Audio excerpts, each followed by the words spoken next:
Our beloved viewers, welcome to the 9 p.m. English News Edition brought to you live from RTD channel. And tonight, as headlines, we have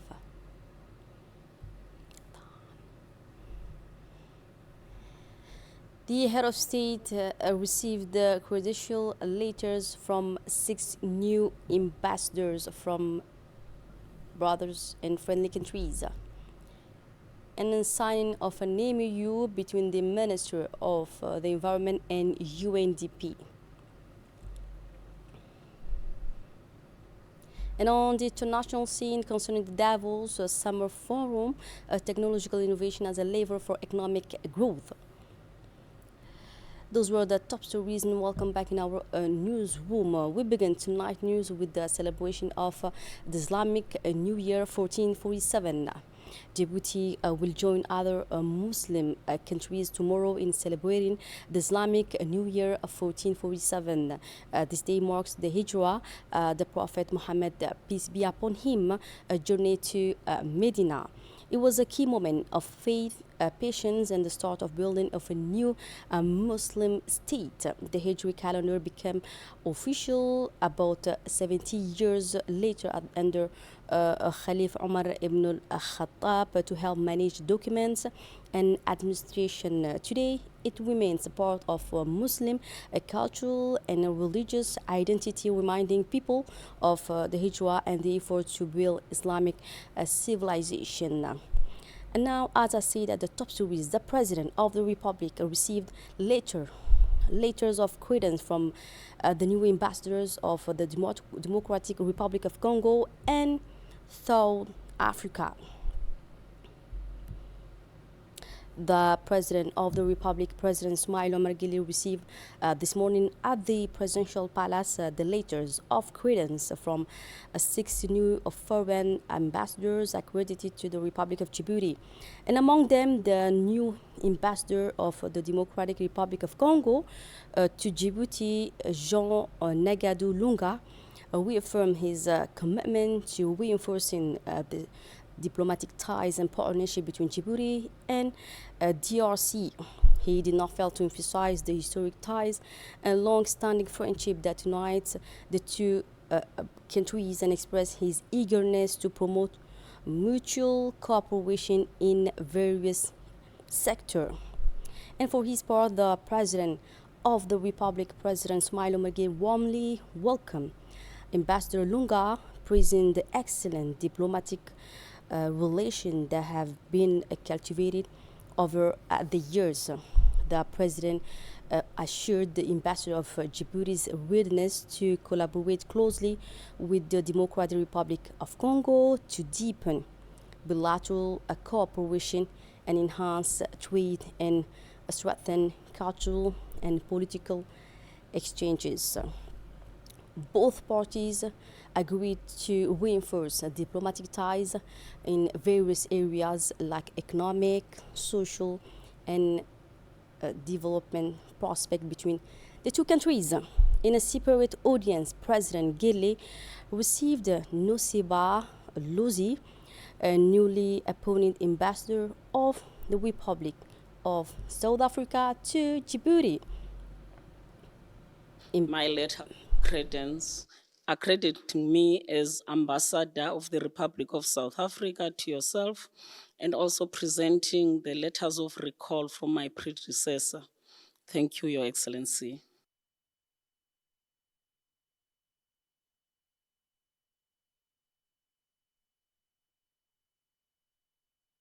Constructive discussion focus on identifying new avenues for collaboration, including trade, security, and infrastructure development.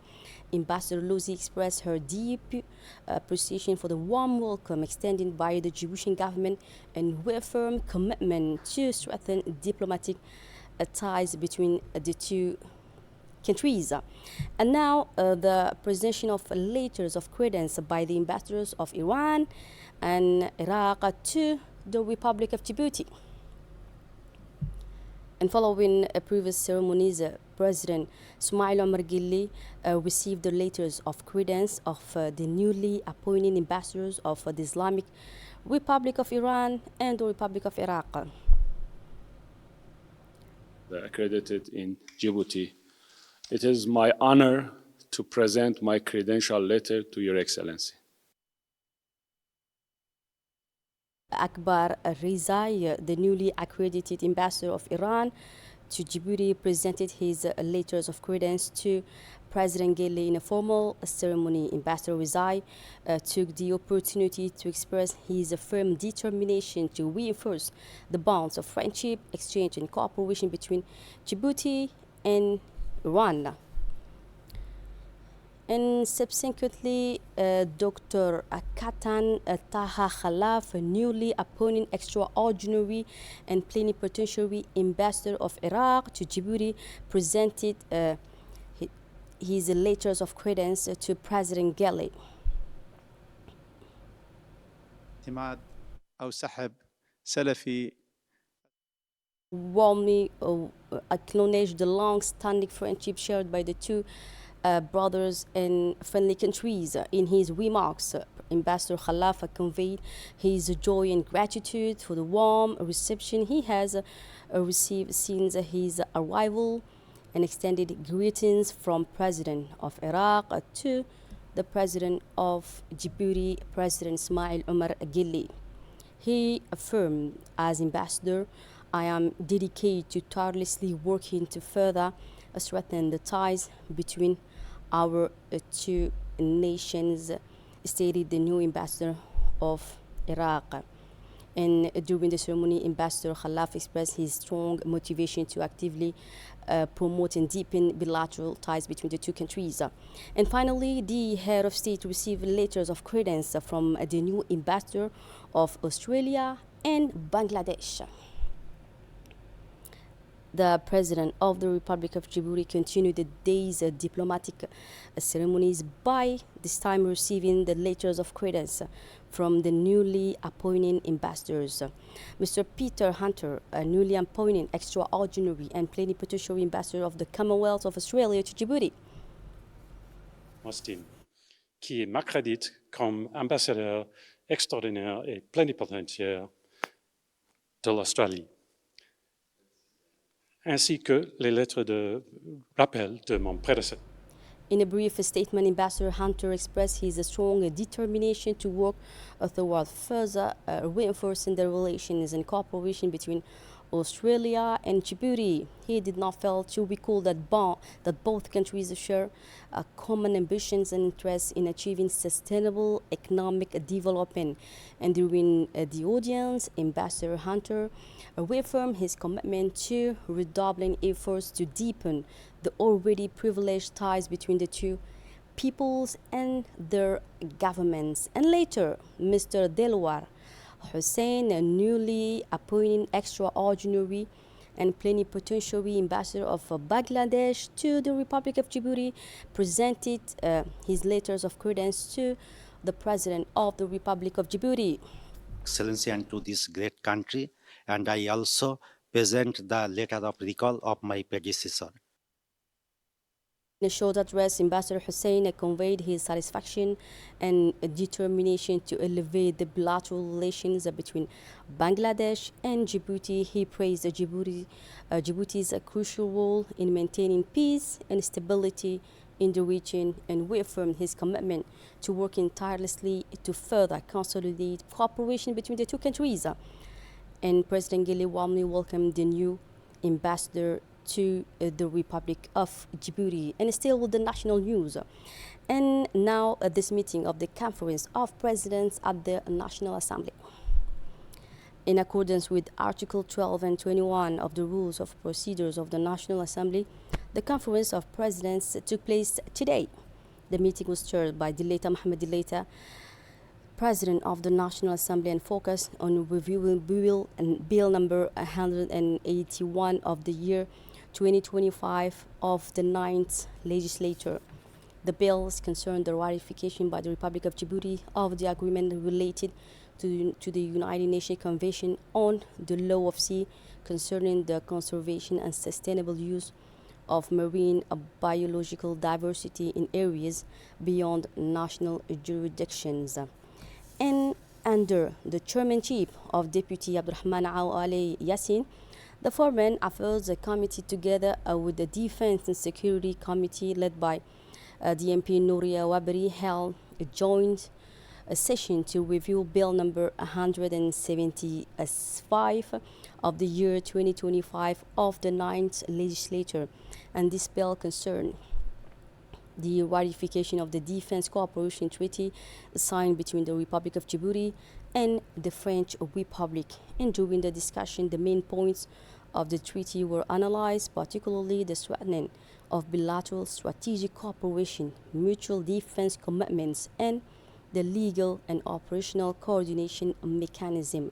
And at the end of deliberation, the committee gave a favorable opinion on the ratification of the treaty. In line with the decision of the Conference of Presidents, the Foreign Affairs Committee, chaired by Deputy Abdurrahman Awale Yassin, immediately began the review of Bill number 181 of the year 2025 of the 9th Legislature in accordance with the legal framework of the urgent procedures.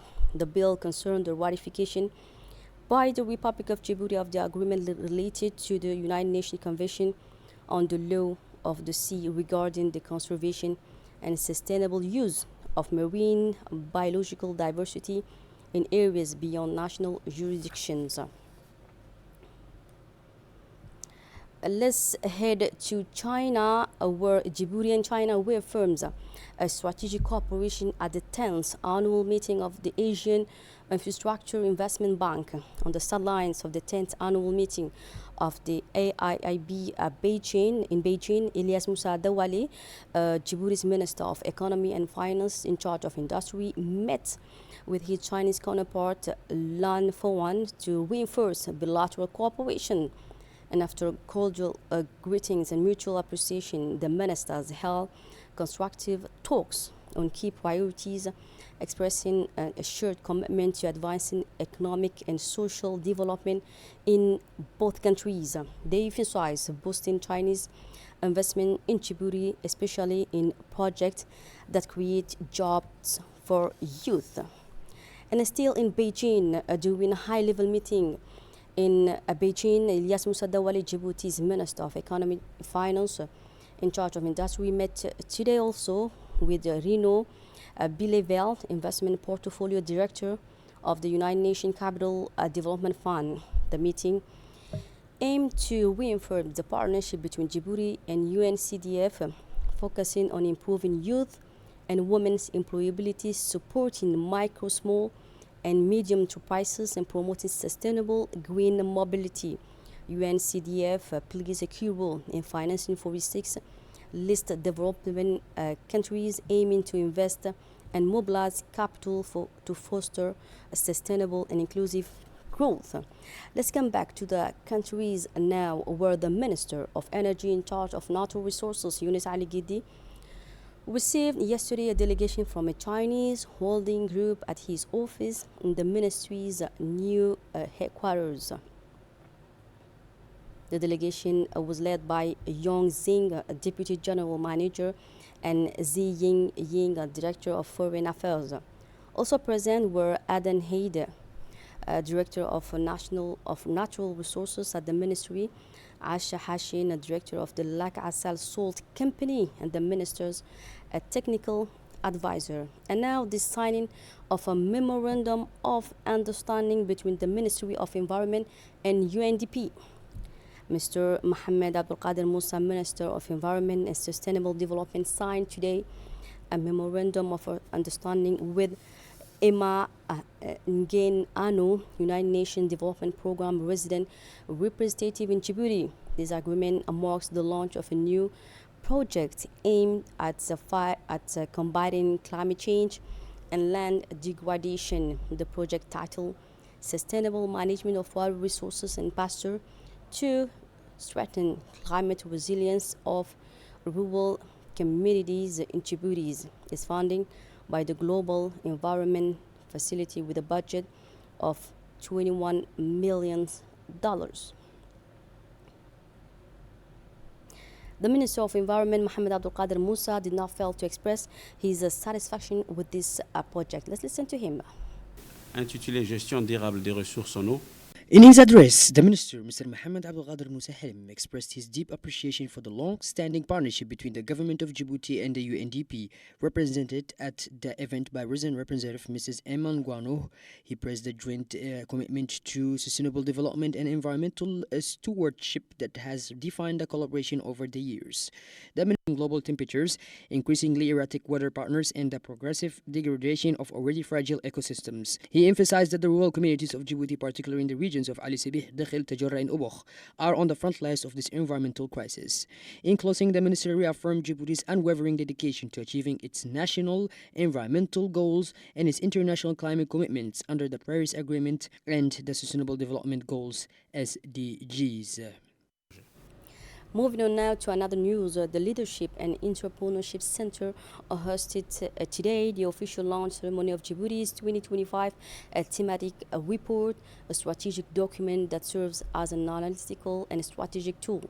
The report provides a thorough assessment of the country's economic trajectory, identifies key structural challenges, and offers concrete guidance to accelerate the structural transformation of Djibouti's economy. The event was attended by the Minister of Digital Economy, Mariam Hamadou Ali, the Secretary General of the Ministry of Economy and Finance, the Director General of the Leadership and Entrepreneurship Center, Sheikh Mohammed, and a representative from the African Development Bank. The ceremony offered an opportunity to present the report's main findings and recommendations, which are the result of meticulous research and cross-sector collaboration. The African Development Bank's 2025 reports shed a light on various dimensions of the capital city's development. And through this event, the CLIA Center reaffirmed its pivotal role in promoting innovation and entrepreneurship. And in her address, the Minister of Digital Economy, Mariam Hamadou Ali, emphasized the importance of the 2025 thematic report as a key strategic tool to support policy making and guide sustainable development programs in the Republic of Djibouti. She highlighted how the report provides clear insights into the country's economic challenges and opportunities. Furthermore, she noted that such a collaborative research is vital for driving effective reforms and accelerating economic transformation. And now let's watch this report on Djibouti's barrier of shame, built in 1966 on de Gaulle's command to stop protest causing forced displacement and violence until it was removed in 1982.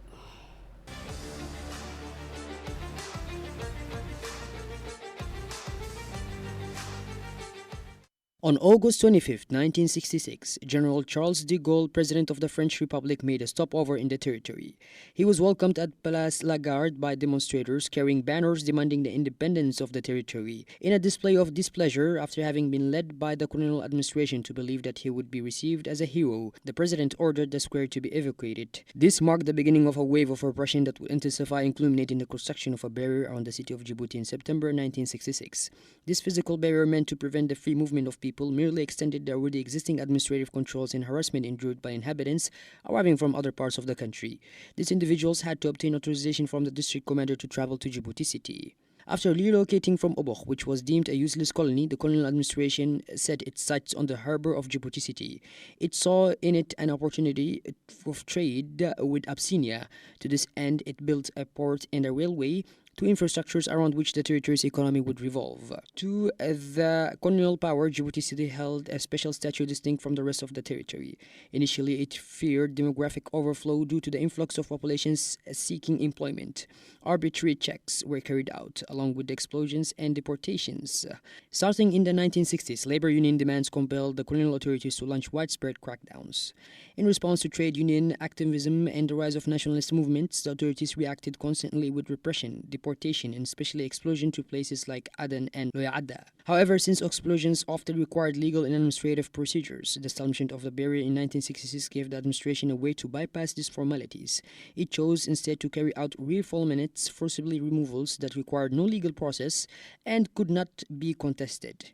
The individuals forcibly removed were simply gathered into a holding camp established at La Poudrière starting in April 1967, then either trucked to the Somali border at Loyada or sent by train to Ethiopia. Estimates suggest that by 1971, around 8,000 people had been forcibly removed. In 1967, following the riots that broke out around the March-April referendum, at least 12 deaths were recorded, along with the explosion of several thousand individuals, supporters of independence. Those who voted yes were inspired by the recent independence of Somalia. These uprisings led to the deployment of additional troops from mainland France and the stranding of the barrier. The barrier would become a long-term fixture until independence. It stretched for 14 kilometers to the south and west of Djibouti city. Its form evolved over time, initially consisting only of barbed wire and landmines. It was later upgraded with a guard tours, a vehicle patrol truck, a second line of barbed wire, then a metal fence line and barriers reaching 3 meters in height. Under the pretext of controlling illegal immigration, the barrier completed a surveillance system already intensified by identity checks and deportations. Yet people were far from discouraged. From the inside, they sabotaged the barrier, opening breaches through which migrants and forcibly removed individuals slid back in. This was evident in the city's population growth, which rose from 62,000 in 1967 to 118,000 in 1972, despite a total of 16,520 people being forcibly removed during that time. It is also crucial to recall that colonial security forces laid landmines and carried out shoot-to-kill operations against anyone attempting to cross the barrier. These measures caused numerous casualties, both death and injured. The impact of this new border on the daily lives of the population was profound. The barrier, no longer functional by 1977, was finally dismantled in 1982, 5 years after the territory gained independence. Some writers have called it the Wall of Shame. Let's continue with the national news. The Patriotic caravan lights up Balbala on the eve of June 27, 2025. Ahead of the 48th anniversary in the National Independence Celebration, the festivities caravan set up its stage at the King Fahad Sport Complex in Balbala yesterday. The commune was transformed into a living memorial of the heroic struggles for independence. Balbala was ablaze with patriotic fervor. The spirit of patriotism filled with evening with pride, emotion, and shared sense of duty to the nation.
A solemn swearing-in ceremony took place on Monday at the Djibouti's Court of Appeal, presided over by the French President of the Court, Nim'a Ali Warsama. The event was attended by senior officials from the Ministry of Justice, magistrates, as well as the families of relatives of the new notaries.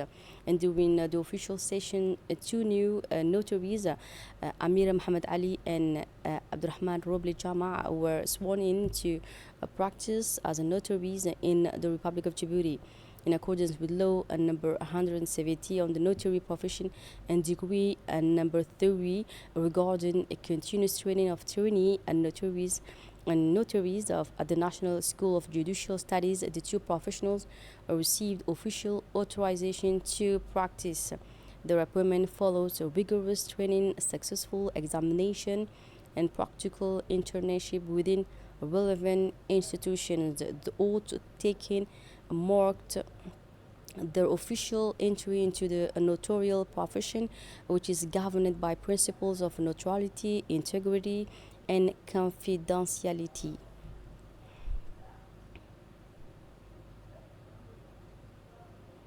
With this addition, Djibouti's notarial profession strengthens its ability to meet the growing demand for legal security, authentic document drafting, and World Refugee Day celebrated in Ali Ade. World Refugee Day, commemorated every year on June 20, was celebrated last Thursday in Al Ade, the main village of the sub-prefecture bearing the same name. This location is home to one of Djibouti's largest refugee camps, sheltering over 15,000 refugees, mainly from Somalia, Ethiopia, and Eritrea, who have fled conflict and persecution over the past 3 decades. Designated by the United Nations World Refugee Day, honors refugees around the world and highlights their rights, needs, and aspirations. It serves also as a call for political and financial commitment to ensure that refugees not only survive but thrive. This year, the global theme was solidarity with refugees. Djibouti's multi-sectoral and inter-partner coordination committee launched a strategic training series to strengthen health sector capacity. On yesterday, Djibouti's CCMI launched the first in a series of 3 strategic training sessions at the Best Western Premier Hotel. This initiative aims to enhance the national capacities of the Ministry of Health, the principal recipient of the Global Fund 2024-2026 grant for HIV, tuberculosis, and malaria programs.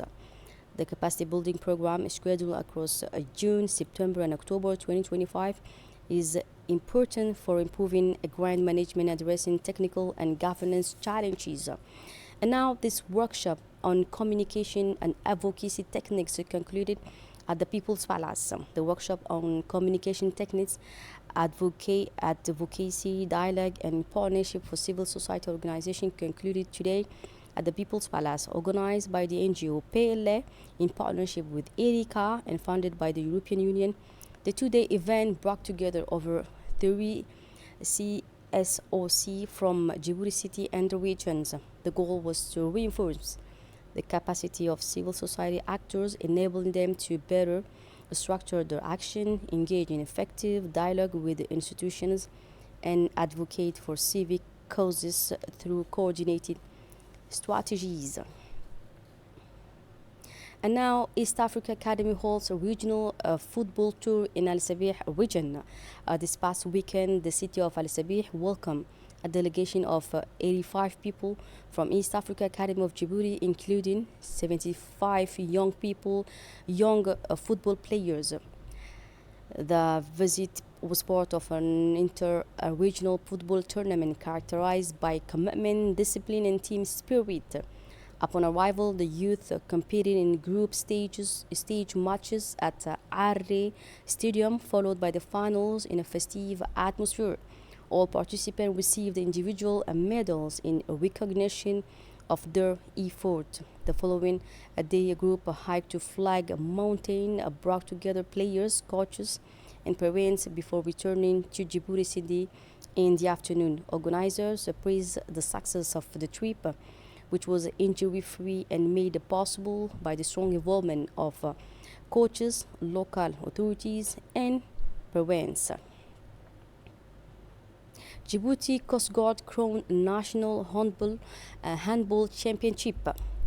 The Djibouti Coast Guard team has won the 2024-2025 National Handball Championship, achieving their long-awaited title in a season marked by determination and resilience. The final match was held in the presence of State Secretary for Sport Hassan Mohamed Kamil, President of the Handball Federation Ahmed Mohamed, Commander of the Coast Guard Colonel Wais Omar Bakori, Djibouti City mayors, and a large crew of passionate supporters. This victory marks the culmination of months of hard work, sacrifice, and unwavering commitment. Guided by strong leadership, the Coast Guard players delivered a remarkable performance that combined technical skill with outstanding teamwork. The thrilling final captivated spectator with its high level of competition as both teams demonstrated courage and determination.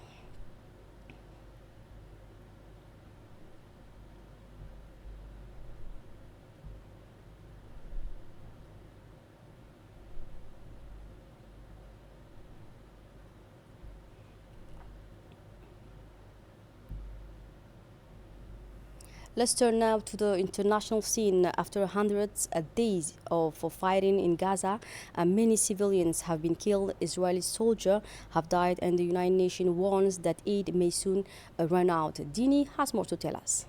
Day of the resumption of the Israeli offensive against the Gaza Strip, the death toll has risen to 31 Palestinians killed since dawn, including the 10 civilians who were waiting for humanitarian aid, according to local hospital sources. The same sources reported that 89 Palestinians have been killed since dawn on Tuesday by fire from the occupying forces, including 56 while they were waiting for aid in the areas of Netazarim and Rafah. Population in Gaza will cease to function if Israel does not authorize the entry of fuel into the territory. And finally, at the Summer Davos Forum in China, leaders talked about how new technologies like AI help to grow economy and change the way business work. Again with Dini. Summer Davos Forum brought together several political leaders and economic stakeholders around the theme Entrepreneurship in the New Era, an era dominated by technological innovations according to the Egyptian Ministry of Planning. Their role is undeniable in reshaping future economic sectors and boosting growth. It's not just about technology, Rania Al-Mashad emphasized, but also about developing entrepreneurial policies without adding mass, biochemical sensors, and the watermark of artificial intelligence, a technique that embeds recognizable singles. For tonight news, thanks for being with us and have a good night.